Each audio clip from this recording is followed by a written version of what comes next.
සහෝදරයන් සහෝදරිය මම කැමති අද උදෑසන සුදුලීවිලේ 1 තෙසලෝනික පොතට පෙරලා ගන්න 1 තෙසලෝනික පස්වෙනි පරිච්ඡේදයේ 24 වෙනි පදේ සමහර බයිබල් වල පිටුව 305 වෙනි පිටුව අලුත් විසුම 1 තෙසලෝනික පස්වෙනි පරිච්ඡේදයේ 24 වෙනි පදයේ මෙසේ සඳහන් කර තිබෙනවා නුඹලා කැඳවන තැනන් වහන්සේ විශ්වාසව සිටිනසේක. ස්වාමීනි ඔබගේ වචන තුල කතා කරන්න ප්‍රකාශ වෙන්න වචන තේරුම් ගන්න ඔබගේ ඥානය දැනගන්න ප්‍රඥාව බුද්ධිය එකිනෙකාට දෙන්න. වචන අසන්න දැන් ආලේප කරන්න විශ්වේවකයා බාර වෙනවා කතා කරන්න සියලු ගෞරවය ස්තුතිය ප්‍රශංසාව නමස්කාරය ඔබ වහන්සේට. ජේසුස් වහන්සේගේ නාමයෙන්. ප්‍රියාදර සහෝදරයා සහෝදරිය නුඹලා කැඳවන තැනන් වහන්සේ විශ්වාසව සිටිනසේක. නුඹලා කැඳවන තැනන් වහන්සේ විශ්වාසව සිටිනසේක. අපිව කැඳවන්නේ කවුද? අපිව කැඳවන්නේ ජේසුස් ක්‍රිස්තුස් වහන්සේ. උන්වහන්සේ මුළු ලෝකෙට ආරාධනා කරන්නේ වෙහෙස වෙන්න බර උස්න සියල්ලනි මා ළඟට එන්න මම ඔබට සාමි දෙනවා. එතකොට මේ කැඳවන තැනන් වහන්සේ උන්වහන්සේ විශ්වාසව සිටිනවා. මොනවටද උන්වහන්සේ විශ්වාසවන්තව සිටින්නේ? උන්වහන්සේ සියලු දේට විශ්වාසවන්තව සිටිනවා. උන්වහන්සේ දෙවියන් වහන්සේට විශ්වාසවන්තව සිටි ලෙසම උන්වහන්සේ කැඳවන සෙනගටද උන්වහන්සේ විශ්වාසවන්තව සිටිනවා. උන්වහන්සේ නුඹමාව කැඳෙන්නේ කිසි දවසක අහක දාන්න නොවේ. කිසිම දවසක නුඹමාව විසින් කරලා දාන්න නෙමෙයි. උන්වහන්සේ විශ්වාසවන්තව සිටිනවා. අපේ ජීවිතයේ සියලු දේ තුල උන්වහන්සේ සියල්ල කරන්න ඒ විතරක් නෙමෙයි උන්වහන්සේ විශ්වාසවන්තව සිටිනවා ජීවිතෙන් පස්සේ සදාකාලික ජීවනය අපට දෙන්නේ. නමුත් උන්වහන්සේ විශ්වාසවන්තව සිටිනවා නම් දෙවියන් වහන්සේගෙන් බලාපොරොත්තු වෙන්නේ කුමක්ද? අපි උන්වහන්සේට විශ්වාසවන්තව සිටීම. සුදුලීවිලි සමාන් කරනවා කැඳවීමට ඔබන ලෙස ජීවත් වෙන්න. අපි උන්වහන්සේ කැඳවලා තිබෙනවා. අපි කැඳවීමට ඔබන ලෙස අපි ජීවත් වෙන්න ඕනේ. කොරින්ති පොතේ පළවෙනි පරිච්ඡේදයේ 13 වෙනි පදයේ කියන උන්වහන්සේ අන්ධකාර බලයෙන් අප මුදවලා තම ප්‍රේමී පුත්‍රයාගේ රාජ්‍යයට අපව පමුණවා ගත්තා. තර උන්වහන්සේ අන්ධකාර බලයෙන් අප මුදවලා අපව කැඳවලා තිබෙන්නේ ප්‍රේමී පුත්‍රයාගේ රාජ්‍යයට. එනං රාජ්‍යයේ තියෙන නීතිමාලාවක්. ඒ රාජ්‍යයේ නීතිමාලාව අපි පිළිපදින්න ඕනේ. ප්‍රියංග සහෝදරයා සහෝදරී කැඳවීමට ඔබ ලෙස ජීවත් වෙන්න. මොකද කැඳවුදරන් වහන්සේ විශ්වාසවන්තව සිටිනසේක.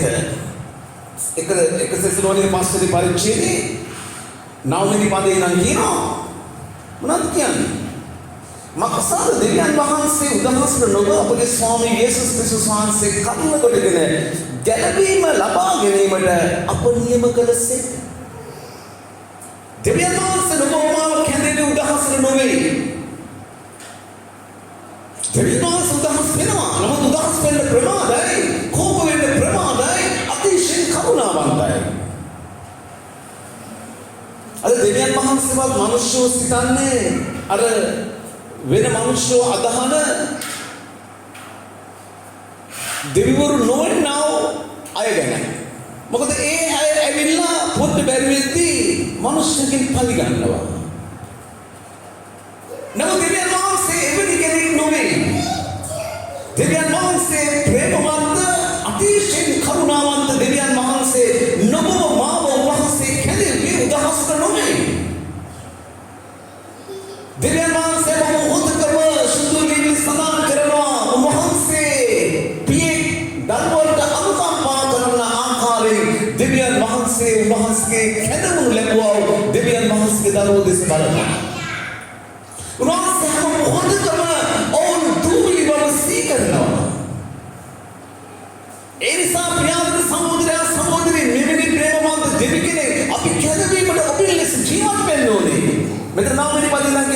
නිසාද දෙවියන් වහන්සේ උදාහරණව අපගේ ස්වාමීන් යේසුස් ක්‍රිස්තුස් වහන්සේ කරුණ කරගෙන ගැලවීම ලබා ගැනීමට අප නියම කළසේක. අප අපතුල සිටියන් නිදාගනිතත් තමන් වහන්සේ සමග එක්ව ජීවත් වන පිණිස ක්‍රිස්තුස් වහන්සේ අප උදෙසා මළසේක. අර සුදු පාල්තුමා කියන්නේ කතත් බොතත් කොයි දේ කළත් දෙවියන් වහන්සේ ගෞරව උදෙසා කරන්න කියලා. අපි දෙවියන් වහන්සේ ගෞරව උදෙසා අපි සිටින්නේ අපි මොන අපි උන්වහන්සේගේ ගෞරවය පිණිස අපි ජීවත් වෙනවා නම් අපි කොයි ස්වභාවයෙන් සිටියත් ස්වාමීන් වහන්සේ අපිට ජය දෙනවා. ඒ හේතුව ජේසුස් ක්‍රිස්තුස් වහන්සේ අප නිසා උන්වහන්සේ කුරුසේ මැරුණා. මොකටද අපි ජීවත් කරවන්න පිණිස? ඉතින් ප්‍රියන්ත සහෝදරයන් සහෝදරි අපි ගැලවීමට ඔබින ලෙස අපි ජීවත් වෙන්න ඕනේ. අපේ කතාව, අපේ සිනාව, අපේ හැසිරීම, අපේ සිතුවිලි හැම දෙයක්ම අපි ස්වාමීන් වහන්සේගේ කැඳවීමට ඔබින ආකාරයෙන් අපි කටයුතු කරන්න ඕනේ. මට කතා කරද්දි මට හිතෙනවා මේ දේශනාව ගැන මොනවද කතා කරනවද කියලා. ප්‍රියන්ත සහෝදරයන් සහෝදරිය දෙවියන් වහන්සේ අපිව කැඳවුවේ කැඳවීමට ඔබින ආකාරයෙන් ජීවත් වෙන පිණිසයි. කැඳවීමට ඔබින ලෙස අපි ජීවත් වෙන්න ඕනේ. ඒකයි දෙවියන් වහන්සේ ඔබමාව කැඳවලා තිබෙන්නේ. ඒ නිසා නිවි සඳහන් කරනවා ඔබලා කරන්න අපේ එකිනෙකාට අවවාද කොට එකිනෙකා වර්ධනය කරගන්න. අපි එකිනෙකා වර්ධනය කරගන්න. මොකද උන්වහන්සේ එකිනෙකා අපිට දීලා තියෙන අපේ ජීවිත වර්ධනය කරගන්න. අපි එකිනෙකාව අපි වර්ධනය කරන්න ඕනේ. අපි හේබ්‍රෙව් පොතේ 10 වෙනි පරිච්ඡේදයට අපි පෙරලා ගමු. අපි කැඳවීමට ඔබින ලෙස අපි ජීවත් විය යුතුයි. හේබ්‍රෙව් පොතේ 10 වෙනි පරිච්ඡේදයේ අපි 6 වෙනි පරිච්ඡේදයේ අපි 4 වෙනි පදයේ සිට අපි බලන්න යනවා. හේබ්‍රෙව් පොතේ ඉතල සඳහන් කරනවා මක්නිසාද වරක් ආලෝක කරන ලැබුවා වූ ස්වර්ගික ජීවනාවල රස විඳව. ඒ කියන්නේ උන්වහන්සේ අපිව කැඳවුවා. කැඳවූ දැන් වහන්සේ විශ්වාසවන්තයි. අපි උන්වහන්සේගේ කැඳවීමට ඔබින ලෙස ජීවත් වෙද්දී අපි ස්වර්ගික ජීවනාවල රසය ලැබුවා.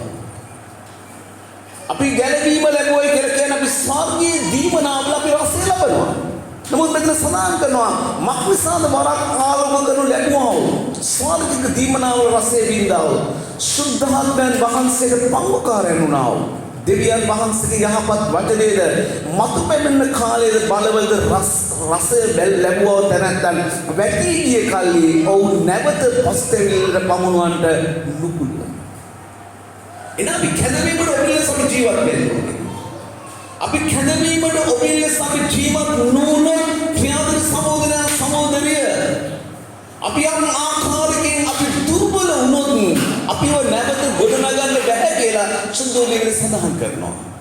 නමුත් ලියවිලි නම් කියනවා ධර්මිෂ්ඨා සත්වරක් වැටුණත් මනුෂ්‍යව නැගිටිනවා කියලා. නමුත් මෙතන නම් කියනවා එවැනි අය වැටුණොත් ඔවුව නැවත පසුතැවිල්ල ගේන්න බැහැ කියලා. ඇයි? ප්‍රියතර සහෝදරයා සහෝදරිය මෙතන මේ කතුවරයා ලියන දේ අපි සම්පූර්ණ කියවල බැලුවොත් එහෙම මෙතන කතා කරන දේ ඇවිල්ලා දෙවියන් වහන්සේගේ වචන තුළ කතා කරන්නේ අර ධර්මිෂ්ඨා සත්වරක් වැටුණත් ඔව්ව නැගිටින්න උන්වහන්සේගේ කරුණාව තියෙනවා. නමුත් මෙතන සඳහන් කරන්නේ සුද්ධාත්මයන් වහන්සේ අප තුළ ජීවත් වෙනවා. සුද්ධාත්මයන් වහන්සේට අප තුළ ජීවත් වෙන ගමන් අපි සුද්ධාත්මයන් වහන්සේට දුක් දෙනවා නම් සුද්ධාත්මයන් වහන්සේ බොහෝ කල අප ගැන ඉවසලා අපිව අතහැරලා යනවා. ඒක තමයි සෞල් ජීවිතේ සිදු වෙන්නේ. සෞල් ජීවිතය තුළ සෞල් දන්නේ නැහැ දෙවියන් වහන්සේගේ ආත්මය ගිහිල්ලා නපුරු ආත්මයක් ඔව් වෙතට ආවේ කොයි වෙලාවද කියලා. ඒ නිසා අපි හරි ප්‍රවේශම් වෙන්න ඕනේ. අපි උන්වහන්සේ කැඳවීමට ඔබින ලෙස අපි ජීවත් වෙන්න ඕනේ. ඒ නිසා ජීවිතය සඳහන් කරනවා පස්වෙනි පදේ දෙවියන් වහන්සේගේ යහපත් වචනයේද මතු පැමිණෙන කාලවල බලයේ රස බැලුවා තරතන වැසිගේ කල්ලි ඕන නැවත පස්ලවට පමුණවන්න නොපුණුවන මක්නිසාද දෙවියන් වහන්සේගේ පුත්‍රයා තමන්ට දෙවනුව කුරුසේ ඇනගසා නින්දාවටපත් වමගති. මොකද ක්‍රිස්තුස් වහන්සේ අපෝදේශා උන්වහන්සේ මැරුණා. උන්වහන්සේ නැගිටලා අපව ජීවත් කරන මිනිස් හද උන්වහන්සේ ජීවමානව සිටිනවා. අපි නැවත අපි ස්වාමීන් වහන්සේට දුක් දෙනවා. අපි නැවත අපි ක්‍රිස්තුස් වහන්සේව කුරුසපත් කරනවා. ප්‍රියාදර සහෝදරයා සහෝදරිය, ඒක තමයි හේබ්‍රු 10 වෙනි පරිච්ඡේදයේ 26 වෙනි පදයේ තුල කියන්නේ. මොනවද කියන්නේ? මක්සාද සැබෑව දැන ගැනීම ලැබුවායින් පසු අපි කැමැත්තෙන්ම පව් කරනවා. උන්වහන්සේ අපිව කැඳෙවුවා. උන්වහන්සේ කැඳවූ දැනන් වහන්සේ උන්වහන්සේ අපිට ආවාද කරනවා කැඳවීමට ඔබේ ලෙස ජීවත් වෙන්න. අපි කැඳවීමට ඔබේ ලෙස අපි ජීවත් වෙන්නේ නැත්නම් අපි සැබෑව දැන ගැනීම ලැබුවායින් පසු අපි කැමැත්තෙන්ම අපි පව් කරනවා. මොකද අද මනුෂ්‍යයා පව් කරන්නේ කැමැත්තෙන්. ඒ කැමැත්තෙන් පව් කරනවා කියලා කියන්නේ. මිනිස්සෙක් යම්කිසි වරදකට වැටෙන්න ප්‍රථමයෙන් මිනිස්සෝ යම්කිසි පරීක්ෂාවකට වැටෙන්න ප්‍රථමයෙන් දෙවියන් වහන්සේ මිනිස්සුන්ට ඉදි කරනවා මේ දේ වැරදි කියලා. දෙවියන් වහන්සේ ඉදි කරනවා. ඒ කියන්නේ පළවෙනි යොහන් යාපත් දෙවියන් වහන්සේගෙන් ඉපද සිටින්නන්ට පව් කරන්න බැරිය. ඒ හේතුව දෙවියන් වහන්සේගේ බීජය ඔහු තුල පවතින නිසා. සුද්ධාත්ම වහන්සේ අප සමග නැවතී සිටින නිසා අපි යමක් කරන්න යද්දී සුද්ධාත්ම වහන්සේ අපිට ඉදි කරනවා. දෙවියන් වහන්සේගේ වචනය අපිට මතක් කරනවා මේ දේ වැරදි. එතකොට මනුෂ්‍යයා අද ඒ දේට පිටුපාව තමයි අද මනුෂ්‍යයා වැරදි කරන්නේ. ඉතින් ඒ නිසා ලියවිලි සඳහන් කරනවා මක්සාද අපි සැබෑව දැන ගැනීම ලැබුවෙන් පසු අපි කැමැත්තෙන්ම පව් කරනවා. අපි කැමැත්තෙන් පව් කරන්නේ. අපි සැබෑව දැනගෙන තියෙනවා. නමුත් අපි කැමැත්තෙන් පව් කරනවා. ජේසුස් වහන්සේ කිව්වා ඔබ සැබෑව දැනගන්නේ සැබෑවද නුඹව නිදහස් කරන්නේ. අපි කැමැත්තෙන්ම පව් කරමු නම් විනිශ්චය ගැන විරුද්ධකාරයන් දමා දමන්ට යන උදහස් ඉන්න ගැන භයානක බලා සිටීමක් මිස පව් ගැන තවත් පූජාවක් ඉතිරිව නැත. අපි කැඳවීමට ඔබේ ලෙස ජීවත් වෙන්නේ නැත්නම් ප්‍රියන්ත සහෝදරයා සහෝදරිය මෙතන සඳහන් කරනවා පව් ගැන බලා සිටීමක් පමණයි සිදු වෙන්නේ.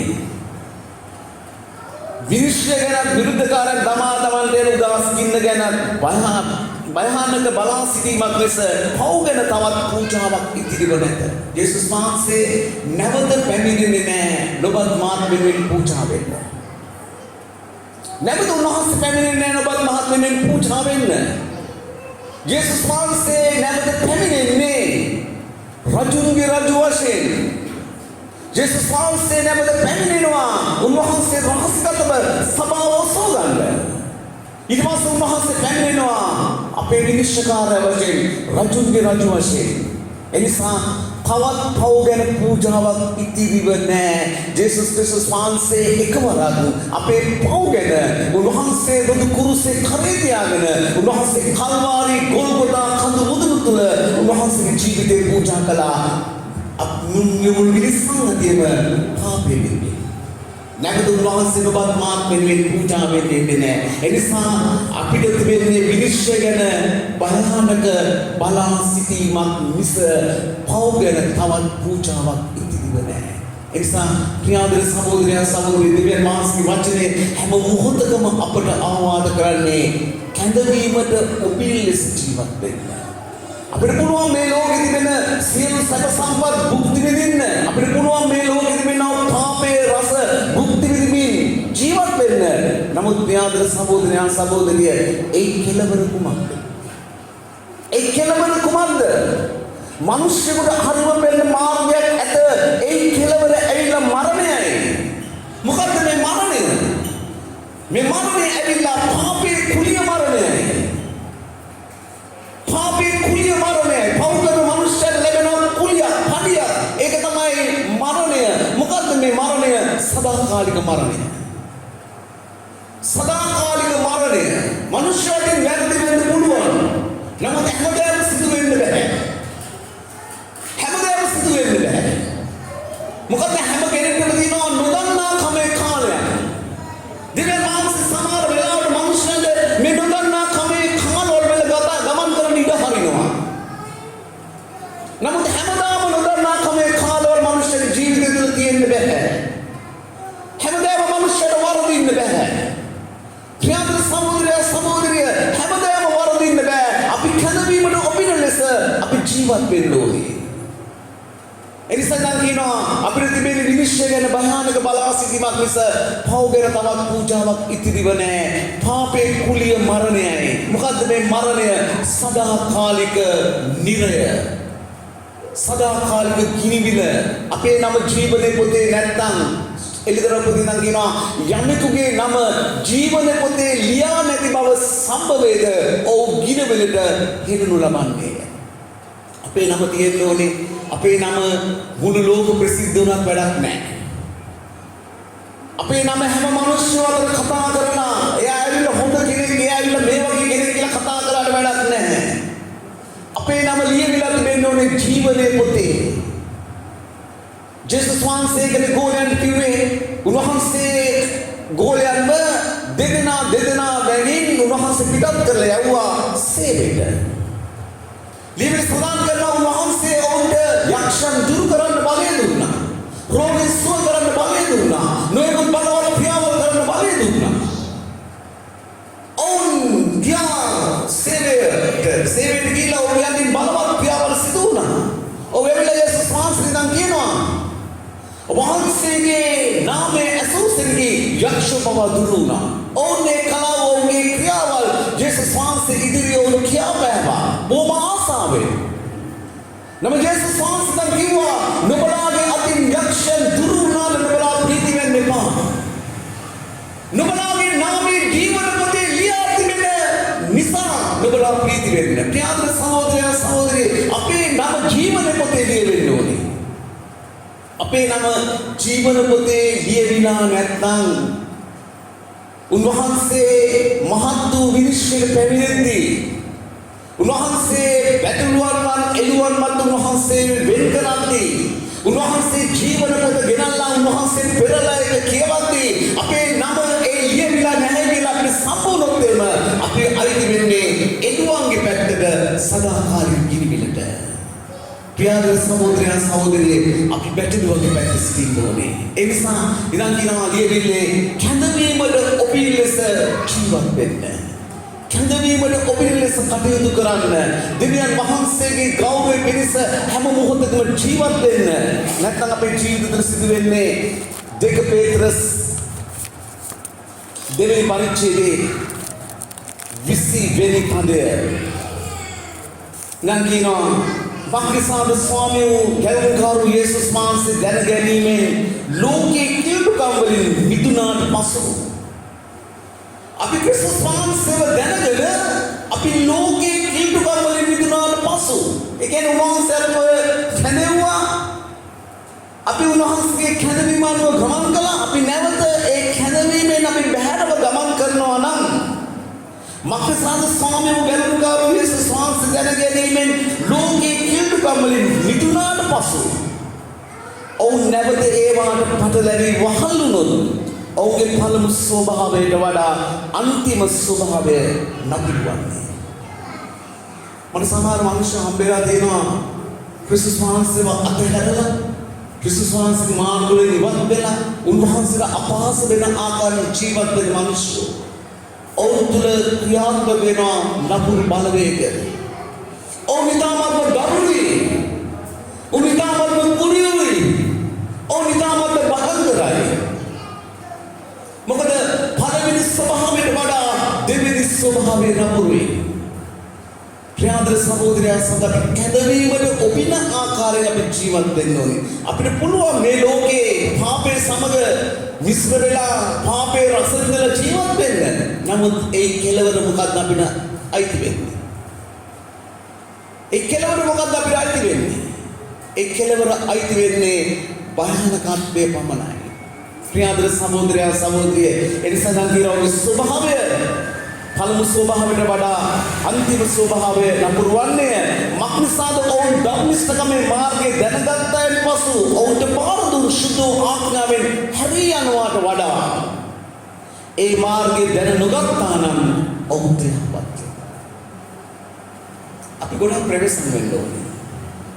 මොකද අපේ දැනගැනීම අනුව ස්වාමීන් වහන්සේ අපි විනිශ්චය කරන්නේ. ඒ නිසා තමයි ලියවිලි සඳහන් කරන්නේ හැමෝම ගුරුවරු වෙන්න උත්සාහ කරන්න එපාලු. ගුරුවරු වන ඔබලාට මහත් විනිශ්චය තිබෙන බැවින්. ඒ කියන්නේ අපි දෙවියන් වහන්සේ තුළ පරිණතභාවයට පත් වෙන්න අපිට විනිශ්චය වැඩි. අපි දෙවියන් වහන්සේව දැනගන්න අපි දෙවියන් වහන්සේගේ වචනේ දැනගන්න අපේ විනිශ්චය වැඩි. මොකද උන්වහන්සේ අපේ ප්‍රමාණයට තමයි එකිනෙක කරව විනිශ්චය කරන්නේ.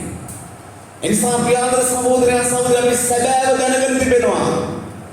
ජේසුස් වහන්සේ කියවන බල සැබෑව දැනගන්නේ සැබෑවද නුඹලා නිදහස් කරන්නේ. අපි සැබෑව දැනගත්තාට පස්සේ අපිට අසත්‍යයට නැවත හැරී යන්න බෑ. අපි අසත්‍යයට අපි හැරී ගියොත් මොකද සිදු වෙන්නේ? ඒ අවසානයේ ඇවිල්ලා ඊ타ත්ම භයංකරයි.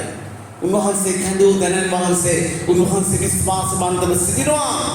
විසිලේදී පදිනම් කියනවා බල්ලා නැවතුගේ වමනේ ගන්න. නෑවා වීරි මඩේ පෙරලීමට හැදී ගිය ඔය යන සැබෑ උපමාවේ ප්‍රකාරය ඔවුන්ට සිදු වී තිබේ.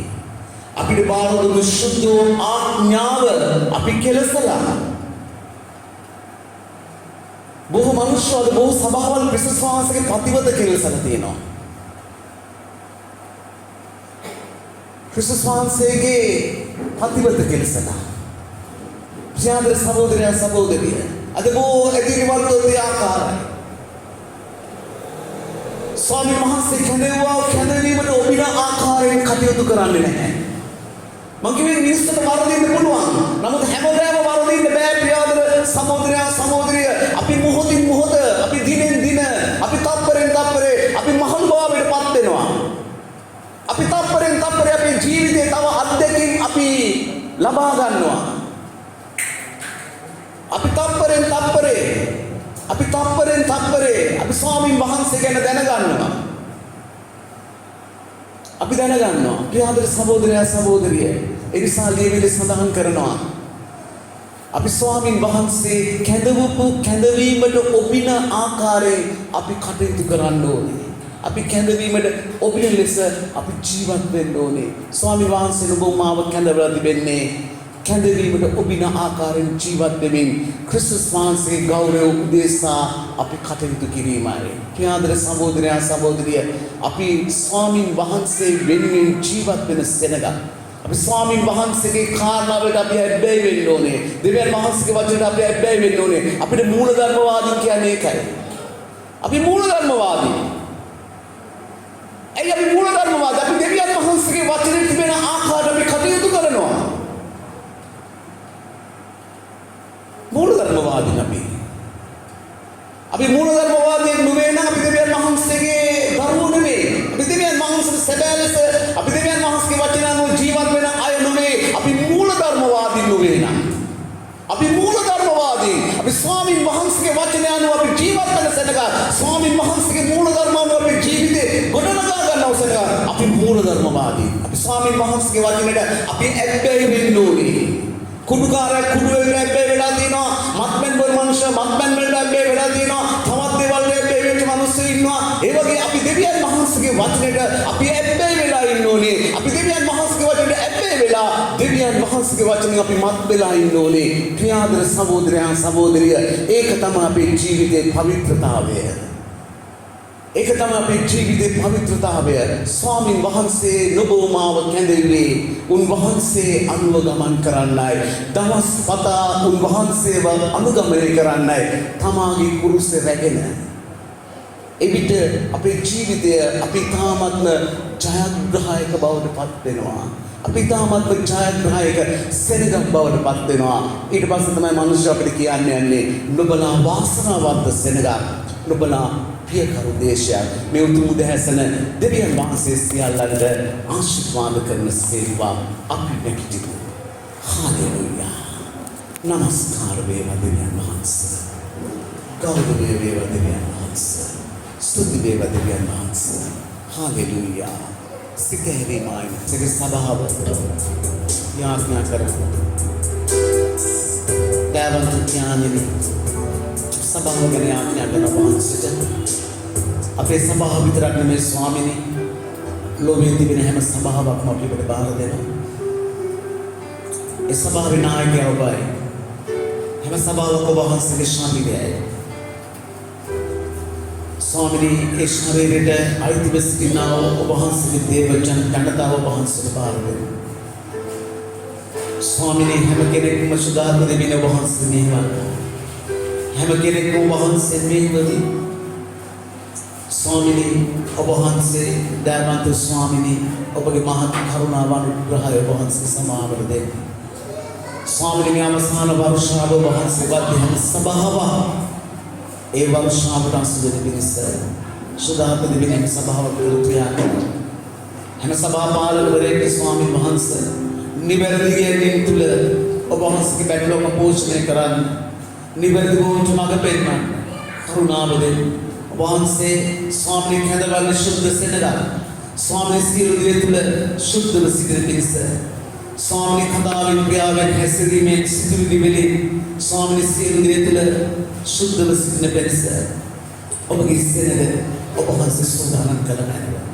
ඥානෙනි අද ඔබගේ දරුවෝ දුන්නා සම්මාදන් තුතිමන්දුර ඔබගේ දෑතට බාර දෙනවා. දුන්නා සියල්ලට ස්වර්ගයේ කවුරු හැරලා ඔබ වහන්සේ ආශිර්වාද කරන්න. දුන්නට වඩා ලැබෙන්න ඕන දසදහස්කින් ලැබෙන්න ඕන කුටි කුණේ ලක්ෂ කුණියෙන් ලැබෙන්න ඕන සාමනගරයක් රක්ෂාව දියුණු වෙන්න ඕන ඔබ ව්‍යාපාර දියුණු වෙන්න ඕන හැම පෞල් ජීවිතයකට ආශිර්වාද කරන්න. දයාවන්ත ස්වාමීන් හැම කෙනෙකුට ඔබ වහන්සේ සඵලත්වය දෙන්න. ඒ මුදල් ඔබ වහන්සේගේ රාජ්‍ය වර්ධනය ඔබගේ නාමයේ ගෞරව පිණිස පාවිච්චි කරන පිණිස පාවිච්චි කර සියල්ලන්ට ඔබ වහන්සේ මඟ පෙන්වීම දෙන්න. දයාවන්ත ස්වාමීනි අද ඇසූ වචනේ හැම කෙනෙක්ම සිත් තුළ බල දරන්නත් ඒ වචන අනුව ජීවත් වෙන ගමන් කරන්නත් ඔබගේ මහත් කරුණාව අනුග්‍රහය ලබා දෙන්න. ඔබ වහන්සේ කැඳවු තැනන් වහන්සේ කැඳවීම නොවන ලෙස කටයුතු කරන්න. ස්වාමීන් කැඳවීමෙන් බැහැරව යනවා නම් ස්වාමීන් අපි ඔබ වහන්සේව ස්වාමීන් නැවත කුසපත් කරනවා. ස්වාමීන් නැවත පසුතැවිල්ලට පමුණවන්න නොහැකි. දයාවන්ත ආදරවන්ත සදාකාලික ඥානනේ බාර දුන සුදෝ ආඥාවෙන් හැරී යනවට වඩා හොඳයි. ඔබ වහන්සේගේ පාරේ දැන නොගත්තා නම් කියලා ඔබගේ දෙවිලෙදියා වෙනවා දෙවියන් වහන්සේ. ඒ නිසා අද ඔබ වහන්සේගේ වචනය දයාවන්ත ස්වාමීනි හැම කෙනෙක්ම සිත තුළ පළදරලා දයාවන්ත ස්වාමීන් වහන්සේගේ වචන තුළ සිට ගන්න ඔබ වහන්සේගේ වචන තම ගමන් කරන්න ස්වාමීන් හැම කෙනෙක්ම මූලධර්ම වාදයේ වන පිරිස ඔබ යාඥා කරනවා දෙවියන් වහන්සේ. හැම කෙනෙක්ම ඔබ වහන්සේගේ වචනේ මූලධර්ම වලට ස්වාමීන් වහන්සේ අනුව ජීවත් වෙමින් ස්වාමීනි ඔබ වහන්සේගේ වචන තුළ ජීවිතේ ගොඩනගා ගන්න. ජීවිතේ ඔබ වහන්සේගේ වචන තුළ ගොඩනගා ගන්න කෙනෙක් කියලා මූලධර්මවාදීන් ස්වාමීන් සබෑ මූලධර්මවාදීන් වෙන්න හැම කෙනෙකුටම ඔබගේ මහත් කරුණාව තුළ බැලව. ආදරවන්ත ස්වාමීනි දැන් ඔබගේ සෙනග නිවස් බලා යනවා. ඔවුන් ආරක්ෂිතව ගෙන යන්න ඔබගේ ඉදිරියෙන් ගමන් කරන්න ඔබගේ දෙපසින් ගමන් කරන්න ස්වාමීන් සම්පූර්ණ ගමන් ආරක්ෂාව ඔවුන්ට දෙන්න. අද අලුත් සතියකට අවතීර්ණ වෙනවා. අදිනාරම්භ වන්නා සතිය පුරාම ඔබගේ දූ දරුවන්ට ආශිර්වාද කරන්න දෙවියනේ. ඔබගේ රැක රක්ෂාවට ආශිර්වාද කරන්න. ඔබගේ ව්‍යාපාර වලට ආශිර්වාද කරන්න. ඔවුන් අතගසන සියලු දේවල්ට ආශිර්වාද කරන්න. ඔබගේ ආදායමට ස්වාමීන් වහන්සේ අතගසලා ආදායම මාර්ග වැඩි කරන්න. මේ සතිය පුරාම සියලු අපේ විපතින් අයහපතින් දුර්භික්ෂයෙන් වසංගතෙල්ලේ රෝගවලින් ස්වාමීන් වහන්සේ බයංක අනුතුරු වලින් ඔබ වහන්සේ දූ දරුවන්ව ආරක්ෂා කරගන්න. සෝබාදරෙන් පැමිණෙන විහසන අනතුරු වලින් ආරක්ෂා කරගන්න. හැම භයානක රෝගවලින් ආරක්ෂා කරගන්න දෙවියන් වහන්සේ. දයාවන්ත ස්වාමීන් සතිය පුරාම ස්වාමීන් ඔබගේ අභිමුඛයේ යාඥාවෙන් වචන තුළ ජීවත් වෙමින් ඔබගේ අභිමුඛයේ තන් වෙන්න සුද්ධහත්ව දෙවියන් හැම කෙනෙක්ම මඟ පෙන්වන්න. ස්වාමීනි ඔබ වහන්සේගේ බලවන්ත හස්තයට දැන් ස්වාමීන් අපි හැම කෙනෙක්ම බාර වෙනවා. ස්වාමීනි ඔබ වහන්සේගේ මහත් කරුණාව සියල්ලන් සමග තබන්න. අද ඔබ විතරාව සෙනගව කිස්සති නාරින්න ආවෝ සියල්ලන්ට ආශිර්වාද කරන්න. ජේසුස් ක්‍රිස්තුස් වහන්සේගේ නාමයෙන් ආමේන්. දැන් අපගේ පිය දෙවියන් වහන්සේගේ කරුණාවත් පුත්‍රෝ ජේසුස් ක්‍රිස්තුස් වහන්සේගේ නොමියෙන ප්‍රේමය ශුද්ධාත්මයන් වහන්සේගේ ආරක්ෂාවත් සහභාගීකමත් ක්‍රිස්තුස් වහන්සේගේ දෙවිදි ඊම දක්වා අප සියල්ලන් ආසන්නව පවතිවා. රාජ්‍යද බලයද මහිමද සදාකාලට අපගේ එකම දෙවි ස්වාමීන් වහන්සේට ආමේන්. just be done. ඉන්න ගීතික කණ්ඩායමට පොඩ්ඩක් කතා කරන්න පස්සේ